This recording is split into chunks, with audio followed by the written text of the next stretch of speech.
Minister, since 2015, Canada has sent $108.9 million in aid to China. What precise objectives justified this spend, and what measurable outcomes were achieved for Canadians and for human rights on the ground? This is a powerful opening. She immediately exposes a number most Canadians have never heard before. $108 million sent to China, a global superpower. It instantly makes viewers ask, why? And that question drives the entire exchange.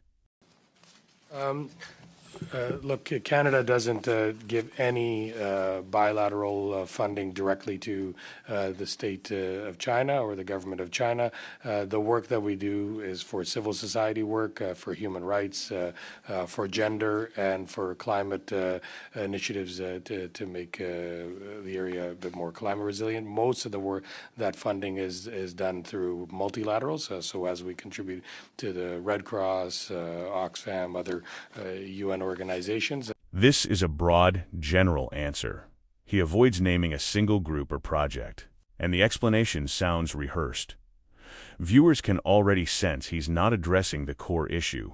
Who actually received the money? They have smaller percentages that go into China, and those are those. The only bilateral ones are the ones that I particularly said, and they're mostly for increasing human rights or strengthening the organizations that are working in those regards. Minister, your May 6th briefing note says specifically that 39% of China aid, and I quote, went directly to Chinese recipients. So who exactly received these funds, for what projects, and how were they vetted for links to the Chinese state, the People's Liberation Army, or United Front entities? Boom. She brings receipts. This moment flips the entire tone of the meeting. Her question exposes a contradiction between the minister's words and his own department's documents. This is where things get uncomfortable. I can with certainty say none of them are given to the government of China or any of their organizations. These are only for civil society funds. I can give you that in 1 second. I think it was 14.6 million that was in multilateral funding from organizations which Canada contributes that have an active role in China. That is pretty much the only multilateral funding. I can say that the previous government before us and the Conservatives gave 360 million over their tenure to China. He still doesn't name who received Canadian money. Instead, he pivots to blaming Conservatives, a classic defensive move. But here, viewers notice the pattern. He avoids the names every single time. Including directly to some funds to the state. I think ours has been a very small level, and it's been only for civil society, human rights groups, and climate groups, NGOs that are working on climate, and they've only been bilateral with those civil society groups, nothing with the state itself. Minister, but the briefing note is contrary to that. It says it was given directly to Chinese recipients. So perhaps then could I ask that you table to this committee a full project list of projects since 2015, including their budgets, implementers, deliverables, audits, and independent evaluations, please? This is where she tightens the pressure. If the government releases that list, we will know exactly where Canadian tax money went. If they don't, viewers can draw their own conclusions. Would be happy to do so. Simple answer. But we've seen committees wait months for documents. We'll see what happened next. Thank you very much. The briefing note also cites OECD eligibility as justification for funding China. Does the OECD eligibility override Canadian foreign policy priorities, national security risk, and values considerations? And what are those trade-off decisions documented? Where are those trade-off decisions documented, and who signs off? Great question. She's connecting aid to national security especially. Important when dealing with a country like China. This pushes the conversation into a much deeper, more serious area. Like I said, we do not give any funding to China itself, the government of China. The funding that goes to, and I can actually have them in front of me, I think is the Canada Fund for Local Initiatives, which gets about $880,000, which helps small contributions to local grassroots initiatives that work on inclusive government, human rights, gender equality, peace and security. We have a very small program for Canada-China Scholars Exchange Program. It's about $200,000, helps build cultural understanding between the two. It's been operated for over 50 years under consecutive Liberal and Conservative governments. And the last one would be the China Council for International Cooperation in Environment and Development. It's an international advisory body. Now here he lists program names, but once again, no specifics name mention who receives the funding, no details on vetting, no mention of security checks. Your audience feels the dodge. That provides support to China in environmental and sustainable development policies. So that's how we do our work. We don't give any contributions. So where are they documented, and are you the one who signs off on these then? Here, Leanne asked simple accountability question. Who is responsible? This tells the viewers whether the minister actually controls the money or if it's just flowing automatically. They're probably all well below my threshold of signing off on those, but they're global affairs officials that sign off on these. So essentially, not me. He redirects responsibility to the bureaucracy, which raises even more concerns about transparency. Minister, the department says that no, and I quote, direct bilateral assistance to Chinese state authorities since 2013, but aid flowed via multilateral agencies such as World Bank and, I quote, non-state partners. So what safeguards prevent pass-through funding from indirectly supporting state organs or entities under Canadian sanctions? Root exposes a major loophole. Canada says we don't fund China.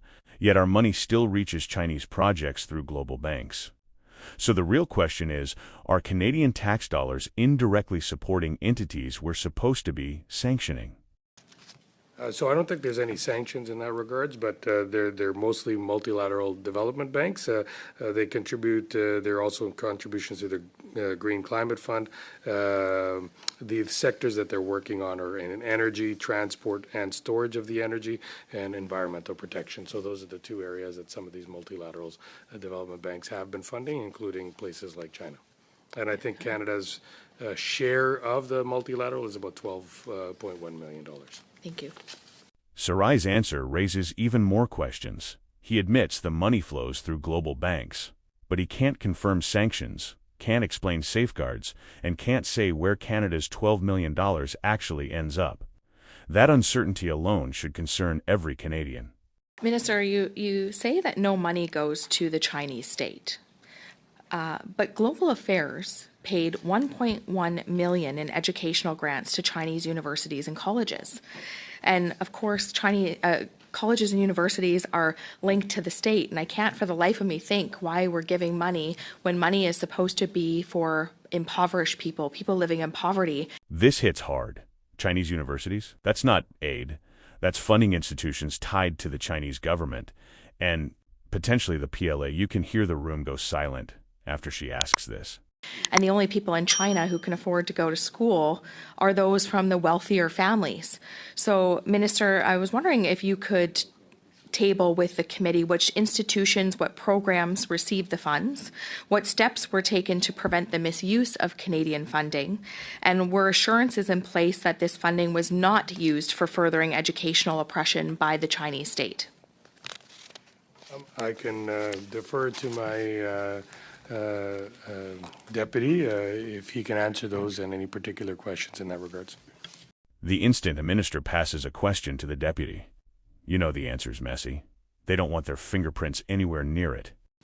So I don't have the exact details on that, but we can absolutely bring forward to the committee, as I think was suggested over the past 20 years, the support that has gone to and my guess is it's probably educational exchanges, and it's potentially through IDRC as well, but we can bring that forward to the committee.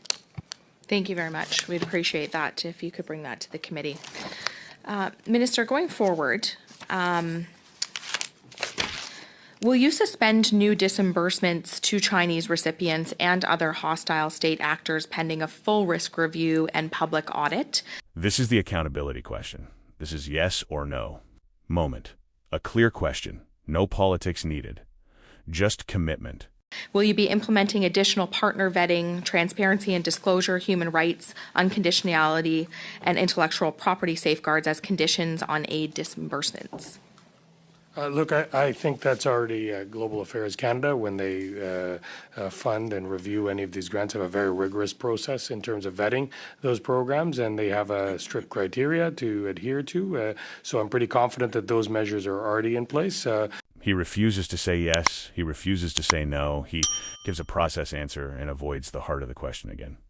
This is exactly the kind of response that frustrates Canadians. And I'll continue to maintain that we ensure that no funding is going to anyone that is suppressing anyone's rights or infringing on Canadian copyright laws or anything that's detrimental to Canada or its existence. Thank you. Minister, the $645 million for Canada's international climate finance and biodiversity programs will end on March 31st of 2026. Would you like to comment or commit, to asking your government for fiscal responsibility that prioritizes Canadians and not seek the continuation of this program? A timely question, especially when affordability is crushing Canadians. People want to know why millions go abroad when Canadians are struggling. Look, we are going through a budget that's going to come out on November 4th. There is a comprehensive review happening, expenditure review happening. Canada has a very strong commitment to climate and biodiversity. I don't see us exiting that in any which way, but there will be always reviews and tweaks to programs as we've seen how efficient or effective they are, where they're needed, how they're needed, what are the priorities, and based on that we will and we always consult Canadians and make sure that the voice of Canadians is heard, and we do program that is appropriate for Canadian values and Canadian interests. Again, no commitment, no yes, no, just review. Canadians will immediately sense the pattern. Thank you. The $15.5 million for climate change action for gender-sensitive resilience will end on November 30th of 2025. Can you commit to asking your government for fiscal responsibility that prioritizes Canadians and not seek the continuation of this program as well? Like I said, I will review all programs as they come up for review and as other program funding requests come in, and we always continue to look at them, the merits, the success, how well they've done in terms of results, and based on that, we'll make our decisions. On what criteria does the department deem a nation hostile or high risk for Canadian aid? So beyond China, what other states fall into this category? How is due diligence applied in determining if aid funding will be misappropriated or not? This question matters because China is the clear elephant in the room. She wants to know how. Canada protects taxpayer money from ending up in the wrong hands. Look, the best example would be probably Afghanistan. I think Afghanistan, where Canada does not share values with the governments. But remember, when we're doing aid in developing nations, there's many countries we don't agree with everything. Again, he talks around the question, not into it. The pattern is clear. Avoid specifics. Avoid commitment. Avoid accountability. The values of those countries, or our goal is to help build some values, whether it's through our democratic institutions, whether it's to gender rights and women's rights, whether it's to create a better education system. We help almost 100+ million students around the world through our many of our funding initiatives. Minister. After all these questions, Canadians still don't know the most important thing. One thing is painfully clear. Who in China actually received Canadian money, or why taxpayers are funding programs in one of the wealthiest nations on earth? Rude demanded answers, but Canadians deserve them.